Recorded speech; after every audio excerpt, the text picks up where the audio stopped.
I've been doing a survey through the Old Testament, and we're now up to the book of Psalms. The Psalms, in terms of the title, comes from the Septuagint, especially Septuagint B, Psalmoi, and the book of Psalms from Jerome's title, Liber Psalmorum. In the classical period, the Greek word psalmos was used to designate the music of a stringed instrument. But later, the idea that these were songs accompanying on stringed instruments fell into the background. As to the author, according to the inscriptions of the Psalms, the following authors are then designated. David wrote 73 Psalms. The sons of Korah wrote 10 Psalms. This family was close to David. We see this in 1 Chronicles chapter 9, verse 19. And Psalms 42, 44, 49, 84, 85, and 87 were written by them. Then there's the sons of Asaph, and they wrote 12 Psalms. These were 50 and 73 through 83. Solomon then wrote Psalms 72 and 127. Ethan wrote Psalm 89. Haman wrote Psalm 88. Moses wrote Psalm 90. And there are 50 Psalms that are anonymous. They are called Orphan Psalms by the rabbis because they appear without inscription. While the critical view places no significance in the accuracy of these notations, there is good reason in accepting their accuracy. First, there is abundant evidence in the Old Testament that David wrote sacred poetry and could therefore have easily written many of the Psalms recorded in the Psalter. Second, there is internal evidence from Psalm 90 that Moses was its author. Third, the use of lamed in Hebrew grammar can be used to introduce authorship, like Le David, belonging to David. While that can be debated, that is clearly a lamed actoris as a strong possibility as well. Finally, the notations of authorship were accepted as accurate by Christ and the apostles. Archer, in his Old Testament introduction, clearly shows this when he says as follows. In this connection, it is worth noting that the New Testament repeatedly refers to David as author of the Psalms, quoted by Christ and the apostles. In no case is a psalm so cited attributed by the Hebrew psalm title to someone other than David, although a few, like Psalm 2, lack any Hebrew title at all. Critics often assert that the book of Psalms were simply known by the title of David in New Testament times, and that the reference to the Psalter, which employs the name, do not necessarily indicate a belief in his personal authorship. A careful study, however, of the numerous instances in point leads almost unavoidably to the conclusion that both Jesus and his disciples assume without question that David was the personal author. Otherwise, there is no point to Christ's query in Matthew 22:45. If David then calls him Lord, how is he his son? The question at issue was whether the Messiah was to be a mere human being or someone divine. Only if divine was it appropriate for the mighty King David to refer to him as Lord? In Mark 12:16, Jesus said very explicitly, David himself said by the Holy Spirit. Psalm 101. The apostolic testimony occurs in passages like Acts 4:24, 25, Lord, who by the mouth of thy servant David hast said. And then they proceed to quote Psalm 2, verses 1 and 2. Other New Testament citations include Luke 20:42 to 44, quoting Psalm 110, Acts 1:20, quoting Psalm 69, Acts 2:25 to 28, quoting Psalm 16, and Acts 2:34, referring to Psalm 110, and Romans chapter 4:6 to 8, which refers to Psalm 32. The following I should say, summarize the authorship of the Psalms. You have 5 books in the Psalms. You have book 1, from Psalm 1 to Psalm 41. They all end at the end, for example, of Psalm 41 with a benediction. David is attributed to 37 in book 1 and anonymous to 4, equaling 41. In book 2, which is Psalms 72 or 42 to 72, you have David 18 attributed to him, Asaph 1, Korah 7, Solomon 1, anonymous 4, the totals being 31. In book 3 of the Psalter, there are 5 books, Psalm 73 to 89. David in book 1, David is 1, I should say, author in book 3, excuse me. Asaph 11 in book 3, Korah 3, Ethan 1, Haman 1, the totals being 17. In book 4, Psalms 90 to 106, David is credited with 2, Moses with 1, Psalm 90, anonymous 14, the totals being 17. And then finally, in book 5, from Psalm 107 to 150, David is credited with 15, Solomon 1, anonymous 28, the totals being 44. And so in sort of summarizing the total from all 5 books, David is responsible for 73 Psalms, Asaph 12, Korah 10, Moses 1, Solomon 2, Ethan 1, and Haman 1, anonymous 50. And that would give the total of 150 different Psalms. So with that in mind, we come to the date of the Psalms.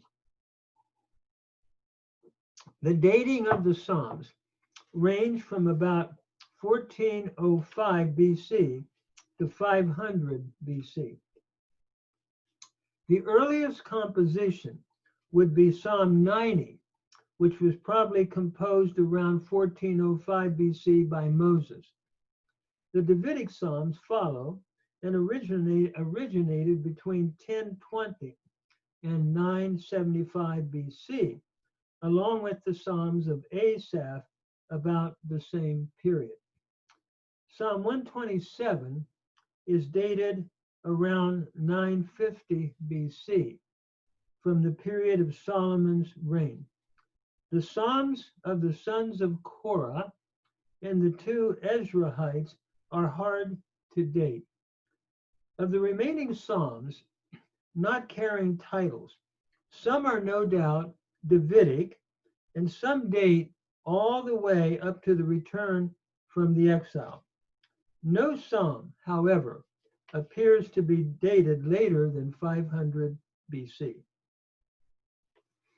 Again, going back to the collection of the Psalms can best be understood by first of all noting their divisions. The divisions of the Psalter, which antedate the Septuagint, are Psalm 1 to 41, Book 1, again, Book 2, Psalm 42 to 72, Book 3, 73 to 89, Book 4, 90 to 106, and Book 5, 107 to 150. Each of these concluding chapters of each book conclude with a benediction. From these divisions, the question of collection can be undertaken then. It is necessary to understand, I believe, that the Psalter, as that which was accumulated by stages of development over a period of time. The contrast in time between Psalms makes this essential. Book 1 was no doubt arranged by David or a collaborator under his direction. Books 2 and 3 may have been collected and prepared for liturgical use under Hezekiah's sponsorship. The note in 2 Chronicles 29, verse 30, is that Hezekiah the king and the princes commanded the Levites to sing praises to the Lord with the words of David and of Asaph the seer, points to the conclusion that at least books 1 and 2 existed in Hezekiah's time. The remaining books 4 and 5 were collected, no doubt, in the time of Ezra and Nehemiah, when the restoration of the religious and political life of post-exilic Israel was being vigorously carried out. In terms of the historical background, I would refer the listener to a work that I did on Google Books, which has the title, same title, Expository Survey of the Scriptures in the Old Testament. We talk about the historical background and give the date of each of the Psalms and try to go through them and give that historical background. In terms of the purpose, the Psalter was written for several reasons. It first of all is given, I should say, in poetic style, and it gives an inspired book of worship and praise for Israel. It might well be briefly considered then the nature of Hebrew poetry under the first purpose. Hebrew poetry primarily can be understood as parallelism of ideas. And these, when you put them together, we find three basic types: synonymous parallelism, antithetic parallelism, and finally synthetic parallelism. Synonymous parallelism has the same thing repeated in different words, in which the second line gives strength to the first. An example of this is Psalm 24:1, which reads, "The earth is the Lord and the fullness thereof." Then we repeat it, "the world and they that dwell within." Psalm 24:1. Antithetic parallelism has the thought of the second line in contrast to the first line. Psalm 1:6, for example, is an example of that. "For the Lord knows the way of the righteous, but the way of the ungodly shall fail." I love that in Hebrew. Ki yodea Adonai, derek sadikim, but derek leshaim tovei. And then we have synthetic parallelism, is where the second line explains the first and adds something to it. An example of this would be Psalm 19:7. The law of the Lord is perfect, converting the soul. And you can see converting the soul is added to that first phrase, explaining the perfect law of the Lord and what it does. Other types of parallelism found in the Psalms are introverted parallelism, in which the lines are placed in inverse order. Iterative parallelism, which repeats a thought. Climactic parallelism, in which the second line completes the first. And alternative parallelism, in which the first line parallels the third and the second the fourth. As we think about Hebrew poetry, then, the second purpose of the Psalms is to present a proper attitude for true worship. God is not so interested in outward sacrifice and show as he is really in a right heart attitude toward him and in the worshiper's occupation with him. The book of Psalms, then, was also written to contrast the wicked and the righteous, and to set forth their futures of either doom or reward. This became an encouragement to God's people when it experienced, for example, that the wicked were being rewarded and the righteous afflicted in this world.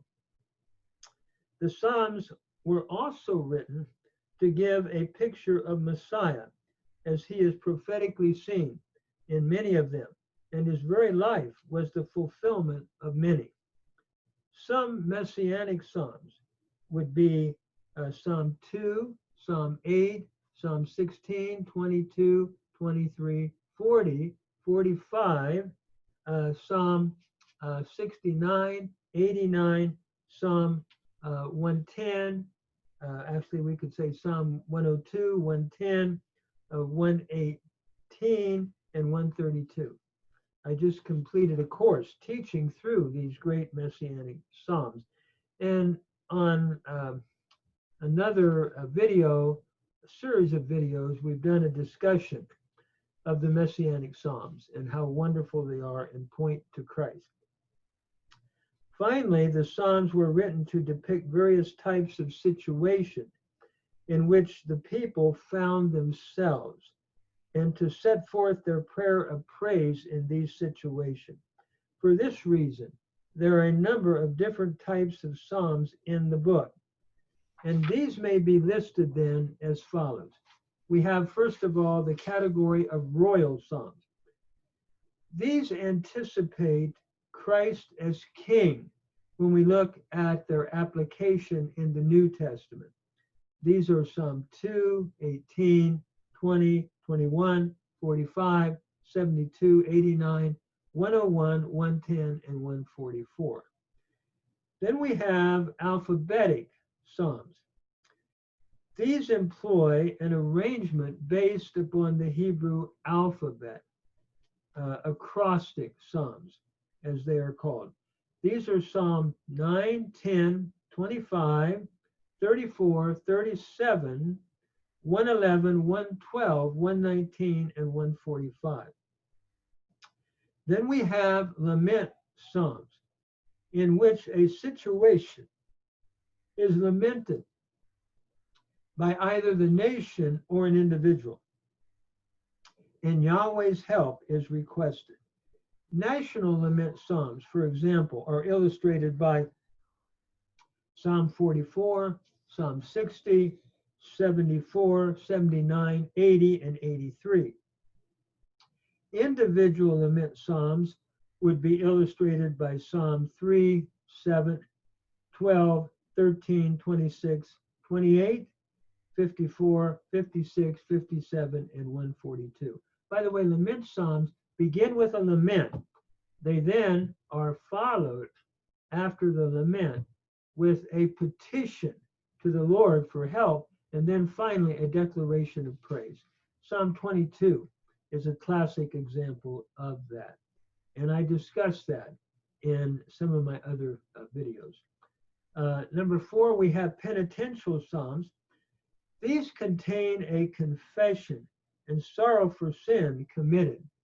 Psalms 6, 25, 32, 38, 39, 40, 51, 102, and 130 are of this type. Then we have imprecatory Psalms. This is where the psalmist prays for God's intervention against godless men. Psalms 42 or 52, 58, 59, 69, 109, and 140 are of this nature. Then, as I've said, we have these great Messianic Psalms, which we referred to earlier on. Psalm 2, 8, 16, 22, 40, 45, 69, 72, 89, 102, 110, 118, and 132. These present Messiah's person and work, especially seen through the lenses of the New Testament. Then we have Elohistic Psalms. These are found in Psalms 42 to 83. These use the name Elohim throughout. Then we have a series of psalms called Ascent Psalms. These were sung by pilgrims as they were going up to Jerusalem to celebrate the festivals. These are Psalms 120 to 134. And then finally, we have praise psalms in which God is praised. These speak of the Lord's greatness, glory, and majesty. This group would include psalms such as 33, 100, 103, 105, 111, 113, 117, 135, 136, and 146 and 147, and others in the Psalter. Actually, the lament psalms and the praise psalms are what you will find most frequently in the Psalms.